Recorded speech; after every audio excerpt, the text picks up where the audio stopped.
sangat ni.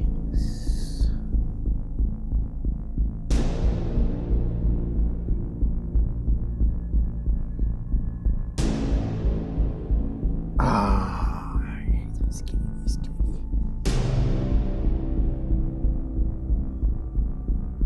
Yes.